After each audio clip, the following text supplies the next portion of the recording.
বাঁকুড়ার শ্যামপুর, সেখানে ভোটার তালিকায় ভূত। হ্যাঁ, ভুতুড়ে ভোটার। কেন বলছি জানেন? এলাকার মানুষ কি বলছেন শুনুন।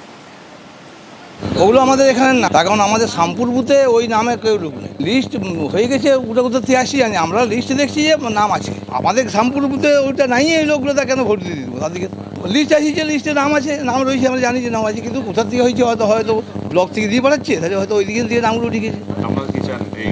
না, ওগুলো নামটা হ্যাঁ তদন্ত করা হোক, বা এই নামটা এই বুথ থেকে ওই যে নামগুলো রয়েছে ওই নামগুলো বাদ দিয়ে দেওয়া।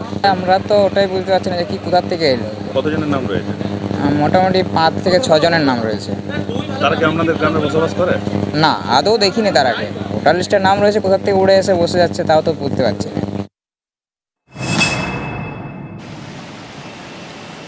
প্রিয়ব্রত আমার সঙ্গে সরাসরি রয়েছে। প্রিয়ব্রত, এরা এলাকার পুরনো বাসিন্দা।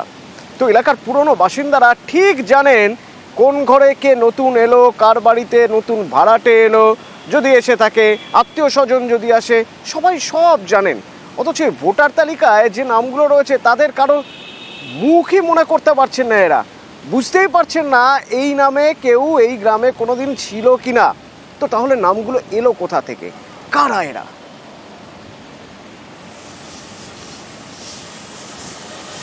দেখো, এরাই ভুতুড়ে ভোটার। মূলত যারা দাবি করছে যে 285 নম্বর যে শ্যামপুর গ্রাম, সেই গ্রামে কিন্তু 1040 জনের ভোটারের লিস্ট রয়েছে এবং সেখানে দেখা যাচ্ছে 5 থেকে 6টি নাম এরকম রয়েছে যারা কিন্তু ভুতুড়ে ভোটার। তারা কিন্তু নাম থাকলেও তাদের বাবার নাম রয়েছে, এপিক নাম্বার রয়েছে, তাদের ছবি রয়েছে, কিন্তু তাদের কোনো অস্তিত্ব নেই। তাদের সকলেরই বয়স মূলত 22 থেকে 24-এর মধ্যে। কিন্তু সেই ধরনের যুবক যুবতী গ্রামে ঘুরে বেড়াবে, গ্রামে থাকবে, কিন্তু গ্রামের মানুষ জানবে না। এটা হতেই পারে না। তুমি যেমনটা বলছিলে, গ্রামের মানুষজন জানেই না যে এই ধরনের কোনো ভোটার রয়েছে। মূলত যে শ্যামপুর গ্রাম, সেটা কিন্তু হিন্দু অধ্যুষিত গ্রাম। সেখানে মুসলিম সম্প্রদায়ের মানুষ, সেই মুসলিম সম্প্রদায়ের মানুষের নামই রয়েছে।